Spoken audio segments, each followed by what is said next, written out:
Banking counters radar पर रखिएगा, खासतौर से पीएसयू बैंक, शेल, बैंक ऑफ बड़ौदा, पीएनबी हो, यूनियन बैंक हो, ये सब स्टॉक्स रेडार पर रहेंगे क्योंकि कल शाम को जो आरबीआई की फाइनेंशियल स्टेबिलिटी रिपोर्ट सामने आई है उसमें उन्होंने साफ कहा है कि एनपीएस दरअसल मार्च 2022 तक 9.8% रह सकते हैं, बढ़ सकते हैं। मार्च 21 में दरअसल ये आंकड़ा 7.4% के आसपास का था।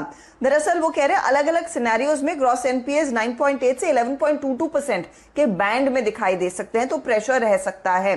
दूसरी तरफ ये भी आरबीआई कह रहा है कि सेकेंड वेव की भारी मार पड़ी है इकोनॉमी पर, लेकिन लेट मई से कुछ रिकवरी के आसार भी बनते दिखाई दिए हैं और वो एक पॉजिटिव है, लेकिन बैंकों पर आप ध्यान दीजिएगा। यहाँ पर दो अहम खबरें हर्षिता जी ने बताई। एक थी आरबीआई की स्टेबिलिटी रिपोर्ट बैंकिंग सेक्टर पर। प्रकाश जी से जुड़ते हैं। दीवान साहब बताइए, किस हिसाब से आप इस रिपोर्ट को देखते हैं? आरबीआई गवर्नर साहब ने कहा है कि जो उम्मीद थी एनपीएस बढ़ने की बैंकिंग सेक्टर में, वो प्रतिशत का दर कम होता हुआ दिख रहा है। ये पहले चिंता का विषय था, लेकिन बैंक्स बहुत मजबूती तरीके से अपनी बैलेंस शीट्स को फोर्टिफाई कर चुके हैं। आपका क्या रुझान है यहाँ पर? और एक दो बैंक पब्लिक सेक्टर स्पेस में बताइए जहाँ पर टिकट साइज छोटा हो और वो आपको मध्य अवधि के लिए पसंद आते हो इन्वेस्टमेंट के तौर पर।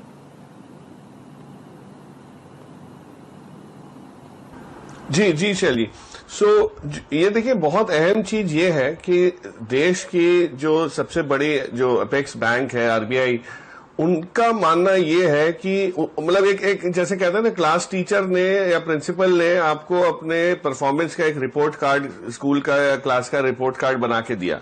उसमें ये रिपोर्ट में ये बताते हैं कि जो एनपीए का कंट्रोल जो जिसपे ये मुहिम शुरू हुई थी 3-4 साल पहले, उसमें जिस टाइप का अंकुश लगा है, जिस टाइप की कंट्रोल इन्होंने बना के रखा है एनपीए ग्रोथ का, वो बहुत बढ़िया रहा।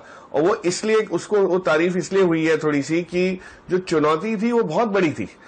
ये नहीं कि आप सोचिए कि ये एनपीए आपने घटाना शुरू कर दिया तो 1-2 साल में सब कुछ चेंज हो जाता है। और जो एनपीए घटे हैं एनसीएलटी के जो एप्लीकेशन को लेके या जिस टाइप का उसमें इन्वॉल्वमेंट हुआ, और नए एनपीए नहीं बढ़ने का जो अंदेशा आपको मिल रहा है, ऑफ कोर्स सेकेंड वेव की वजह से थोड़ी बहुत इंक्रीमेंटल 11% के करीब मेरे ख्याल से उन्होंने एक दर्शाया है आंकड़ा कि हो सकता है एनपीए अभी भी बढ़े, पर ये फ्रेश एनपीए क्रिएशन आपको काबू में आना बहुत इजी होता है।